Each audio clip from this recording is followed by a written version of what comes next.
Hi viewers, இன்னைக்கு free time ஒர்க்ல என்ன செய்யலாம்னு பார்க்கலாம் வாங்க. இன்னைக்கு ஃப்ரீ டைம்ல வந்து 1 மந்த்துக்கு தேவையான இஞ்சி பூண்டு பேஸ்ட், சாம்பார் பொடி, ரசப்பொடி, பிரியாணி மசாலா இதுதான் வந்து ரெடி பண்ணி வைக்க போறேன்.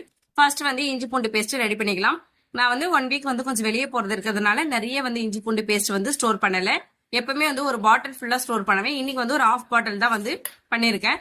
ஒரு பாட்டில் ஃபுல்லா ஸ்டோர் பண்ணேன்னா ஒரு 3 வீக்ஸ் போல எனக்கு இஞ்சி பூண்டு பேஸ்ட் வந்து வந்துடும். பிரியாணி செய்யும் போது, அதுக்கப்புறம் வந்து வெஜ் பிரியாணி இதெல்லாம் செய்யும் போது வந்து கொஞ்சம் இஞ்சி பூண்டு பேஸ்ட் டக்குன்னு இருந்தாக்கா ஈஸியா வந்து செய்யறதுக்கு ரொம்ப ஈஸியா இருக்கும். அதனால வந்து நான் முன்னாடியே வந்து ஸ்டோர் பண்ணி வச்சிருவேன்.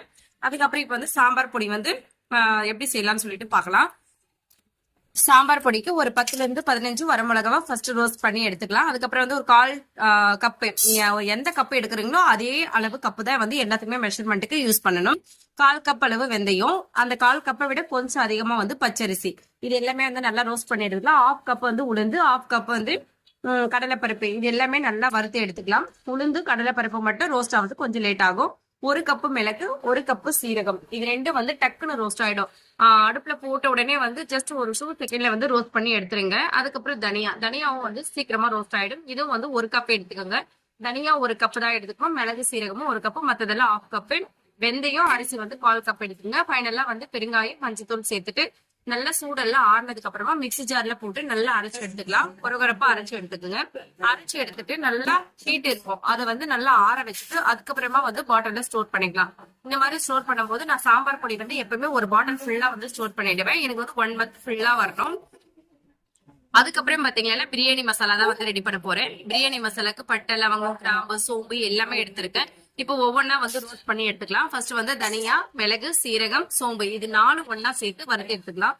அதுக்கப்புறம் வந்து பட்டை, லவங்கம், கிராம்பு, அன்னாச்சி பூ, ஏலக்காய், 2 பிரியாணி இலை போட எடுத்திருக்கேன். எல்லாமே வந்து ரோஸ்ட் பண்ணிக்கலாம். இது வந்து ரொம்ப நேரம் ரோஸ்ட் பண்ண இல்லை, ஒரு 4 செகண்ட் 5 செகண்ட் அந்த மாதிரி ரோஸ்ட் பண்ணாவே போதும். ஃபைனலா வந்து கசகசா வந்து அடுப்பு ஆஃப் பண்ணிட்டு அதுக்கப்புறமா போடுங்க, சீக்கிரமா வந்து பொரிஞ்சிடும். இப்ப வந்து மிக்சி ஜார்ல போட்டு நல்லா அரைச்சு எடுத்துக்கலாம். அரைச்சு எடுத்தோம்னா பிரியாணி மசாலா ரெடி ஆயிடும். சூடு ஆறுனதுக்கு அப்புறமா வந்து இது மாதிரி பாட்டில்ல ஸ்டோர் பண்ணி எடுத்துக்கலாம். அடுத்ததா ரசப்பொடி எப்படி செய்யலாம்னு சொல்லிட்டு பாக்கலாம் வாங்க. ரசப்பொடிக்கு 1 கப்பு போல துவரம் பருப்பு எடுத்திருக்கேன். துவரம் பருப்பை நல்லா ரோஸ்ட் பண்ணி எடுத்துக்கலாம். 2 டேபிள் ஸ்பூன் மிளகு, 2 டேபிள் ஸ்பூன் சீரகம், இது ரெண்டுத்தையுமே வந்து நல்லா ரோஸ்ட் பண்ணிக்கோங்க. அதுக்கப்புறம் 2 வரமிளகா போல எடுத்திருக்கேன். உங்களுக்கு காரம் வேணும்னா இன்னும் கொஞ்சம் அதிகமா எடுத்துக்கோங்க. கருவேப்பிலையே நல்லா அலசிட்டு அதுக்கப்புறமா வறுத்து எடுத்துக்கலாம். ஒரு 1/4 டேபிள் ஸ்பூன் போல வெந்தயம், இது எல்லாமே நல்லா ரோஸ்ட் பண்ணிக்கலாம். ஃபைனலா வந்து ஒரு 2 டேபிள் ஸ்பூன் போல தனியா எடுத்துக்கலாம். தனியாவும் வந்து நல்லா ரோஸ்ட் பண்ணிக்கலாம். 1 டேபிள் ஸ்பூன் போல மஞ்சத்தூள், கொஞ்சமா பெருங்காயத்தூள் சேர்த்து நல்லா அரைச்சு எடுத்துடலாம். 1 மந்த்துக்கு தேவையான இஞ்சி பூண்டு பேஸ்ட், சாம்பார் பொடி, ரசப்பொடி, பிரியாணி மசாலா எல்லாமே வந்து ரெடி பண்ணியாச்சு.